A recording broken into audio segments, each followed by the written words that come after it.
The fact finder, सच्चाई से रूबरू।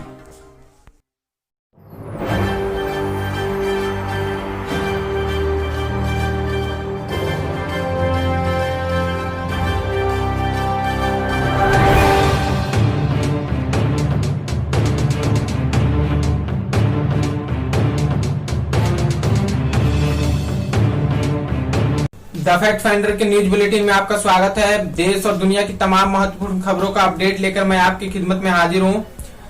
खबर में आगे बढ़ने से पहले आपसे गुजारिश करना चाहूंगा, अगर आपने अभी तक हमारे चैनल को सब्सक्राइब नहीं किया है तो चैनल को सब्सक्राइब करके बेल आइकन दबा लें, ताकि जब भी मैं वीडियो अपलोड करूं उसकी नोटिफिकेशन आपको मिलती रहे।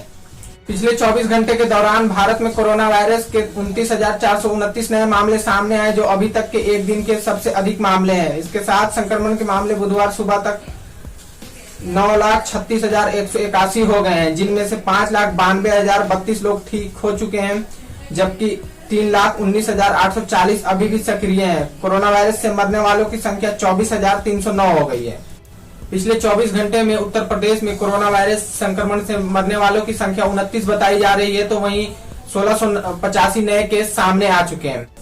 उत्तराखंड में कोरोना वायरस के 104 नए मामले सामने आए, तो टोटल मामलों की संख्या बढ़कर हुई 3785। हिमाचल प्रदेश में पिछले 24 घंटे में 32 नए केस सामने आए, तो कुल मामलों की संख्या हो गई 1341। राजस्थान में कोरोना वायरस के 886 नए मामले सामने आते ही कुल मामलों की संख्या बढ़कर हो गई 26,437। दिल्ली में 24 घंटे में 1,647 नए मामले सामने आए, तो कुल मामलों की संख्या बढ़कर हो गई 1,16,993। मध्य प्रदेश में कोरोना वायरस के 638 नए केस, कुल मामलों की संख्या बढ़कर हो गई 19,643। गुजरात में दर्ज हुए एक दिन में सबसे अधिक नए मामले 925, कुल मामलों की संख्या हो गई 44,648। हरियाणा में कोरोना वायरस के 678 नए मामले, टोटल मामलों की संख्या हो गई 23,000 के पार। महाराष्ट्र में कोरोना वायरस के 7,975 मामले सामने आए, कुल मामलों की संख्या बढ़कर हो गई 2,75,640। बिहार में लगातार चौथे दिन मिले कोरोना वायरस के 1,000 से अधिक नए केस, कुल मामलों की संख्या हो गई 20,173। पंजाब में कोरोना संक्रमण के 228 नए केस, कुल मामले हुए 8,799। पंजाब के सीएम अरविंदर सिंह ने ट्वीट कर बताया कि उनकी कोरोना वायरस रिपोर्ट निगेटिव आई है। साथ ही उन्होंने अपने मंत्रिमंडल के सभी सहयोगियों को भी कोरोना वायरस संक्रमण की जांच करने को कहा है। आईआईटी दिल्ली द्वारा विकसित की गई दुनिया की सबसे किफायती corona virus test kit test है कीमत सिर्फ 650 रुपए। बिहार में भाजपा के 57 नेताओं के कोरोना पॉजिटिव आने के बाद बिहार बीजेपी अध्यक्ष संजय जायसवाल और उनकी मां और पत्नी भी कोरोना पॉजिटिव पाई गई। मध्य प्रदेश के नीमच जिले में 11 बजे दिन में एक 10 वर्षीय बच्चे ने मात्र 30 सेकंड में बैंक से चुरा लिए 10 लाख रुपए। इस मामले का खुलासा सीसीटीवी फुटेज से हुआ। नीमच के एसपी मनोज राय ने कहा कि बच्चे की लंबाई कम थी, इसलिए कैश काउंटर के सामने खड़े लोग उसे पैसे चुराते देख नहीं पाए। मध्य प्रदेश में कथित तौर पर एक किसान द्वारा अतिक्रमित की गई जमीन को छुड़ाने गई पुलिस ने खेत की फसल नष्ट कर दी, जिसके बाद दंपति ने अपने बच्चों सामने जहर पी लिया।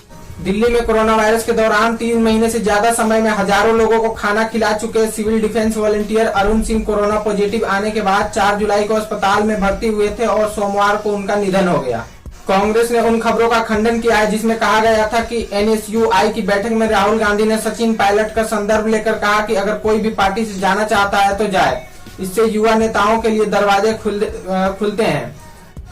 राजस्थान में जारी राजनीतिक संकट के बीच कांग्रेस नेता रणदीप सिंह सुरजेवाला ने कहा, राजस्थान की जनमत वाली कांग्रेस सरकार को गिराने का षड्यंत्र अब औंधे मुंह गिर गया है। आप सांसद संजय सिंह ने कहा है, कोरोना महामारी संकट में जब सभी पार्टियों को मिलकर इस चुनाव में लड़ना चाहिए, तब एक पार्टी सत्ता के लिए एमएलए खरीदने और दूसरी पार्टी एमएलए बेचने में लगी हुई है। उन्होंने आगे कहा कि यह गंदी राजनीति है। देश बड़े दुख के साथ राजस्थान में चल रहे राजनीतिक नाटक को देख रहा है। राजस्थान के मुख्यमंत्री अशोक गहलोत ने आरोप लगाया है कि बीजेपी द्वारा 20-20 करोड़ का ऑफर देकर जयपुर में विधायकों को खरीद फरोख्त की जा रही थी और उनके पास इसके सबूत हैं। उन्होंने कहा कि उप मुख्यमंत्री रहते हुए सचिन पायलट खुद ही डील कर रहे थे, वह षड्यंत्र में शामिल थे और बाद में वही सफाई दे रहे थे। ईरान की चाबहार रेल परियोजना से भारत को बाहर किए जाने की खबर पर प्रतिक्रिया देते हुए कांग्रेस नेता राहुल गांधी ने कहा कि भारत वैश्विक राजनीति की धज्जियां उड़ रही है। उन्होंने आगे कहा, हम हर जगह शक्ति व सम्मान गंवा रहे हैं। अब भारत सरकार के पास कोई आइडिया नहीं है कि क्या करना है। नेपाल के प्रधानमंत्री केपी शर्मा ओली के वास्तविक अयोध्या नेपाल में है, भारत में नहीं वाले बयान को लेकर शिवसेना के मुखपत्र सामना में लिखा है। ओली की ये बातें हास्यास्पद है। सामना में लिखा है, प्रभु श्री राम पूरे विश्व के थे, लेकिन श्री राम जन्मभूमि अयोध्या केवल हिंदुस्तान की है। इस पर किसी भी प्रकार की विवाद की आवश्यकता नहीं है। पश्चिम बंगाल के बीजेपी विधायक देवेंद्र नाथ रे की मौत के मामले में सीआईडी ने निलाय सिंह नामक शख्स को गिरफ्तार किया है, जिसका नाम मौके पर पुलिस को मिले सुसाइड नोट में लिखा था। पुलिस के अनुसार रे की शर्ट की जेब में सुसाइड नोट मिला था। हालांकि रे के परिवार ने उनकी हत्या किए जाने का दावा किया है। अमेरिकी राष्ट्रपति डोनाल्ड ट्रंप ने मंगलवार को अमेरिकी कानून के तहत हांगकांग के विशेष दर्जे को समाप्त करने का आदेश दिया है। उन्होंने कहा, हांगकांग को अब चीन के समान ही माना जाएगा। कोई विशेष अधिकार नहीं, कोई विशेष आर्थिक व्यवहार नहीं और संवेदनशील टेक्नोलॉजी का भी निर्यात नहीं किया जाएगा। दरअसल चीन ने हांगकांग पर राष्ट्रीय सुरक्षा कानून लागू कर दिया है। अमेरिकी बायोटेक्नोलॉजी कंपनी मॉडर्ना ने बताया कि कंपनी 27 जुलाई को अपने संभावित कोरोना वायरस वैक्सीन के आखिरी चरण का क्लिनिकल ट्रायल शुरू कर सकती है। चुनिंदा कर्मचारियों को 5 साल तक के लिए बिना वेतन की छुट्टी पर भेजेगी एयर इंडिया। एयर इंडिया के कर्मचारियों को 6 महीने से 2 साल तक के लिए बिना वेतन की छुट्टी पर भेजने वाली स्कीम को मंजूरी दे दी है। इसे 5 साल तक के लिए बढ़ाया जा सकता है। 16 वर्षीय नाबालिग लड़की से रेप के मामले में 20 साल की सजा काट रहे केरल के पूर्व पादरी रॉबिन वड्डाकुचेरी और पीड़िता ने शादी की अनुमति मांगते हुए कोर्ट में संयुक्त रूप से याचिका दी है। दोनों की याचिका पर हाईकोर्ट शुक्रवार को सुनवाई करेगा। गौरतलब है कि दोषी पाए जाने के बाद पोप ने पादरी को पद से हटा दिया था। असम में बाढ़ के कारण कांजीरंगा नेशनल पार्क 80% डूबा, 66 जानवरों की मौत।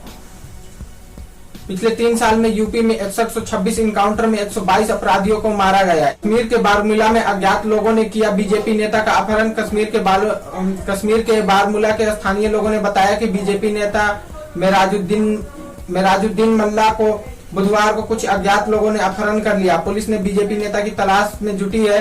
गौरतलब है कि 8 जुलाई को लश्कर-ए-तैयबा के आतंकवादियों ने बांदीपोरा में बीजेपी नेता शेख वसीम बारी व पिता व भाई की हत्या कर दी थी। आज के लिए बस इतना ही। देश और दुनिया की तमाम महत्वपूर्ण खबरों की अपडेट कम वक्त में पाने के लिए चैनल को सब्सक्राइब करें और बेल आइकन दबा लें, ताकि जब भी मैं वीडियो अपलोड करूं उसकी नोटिफिकेशन आपको मिलती रहे।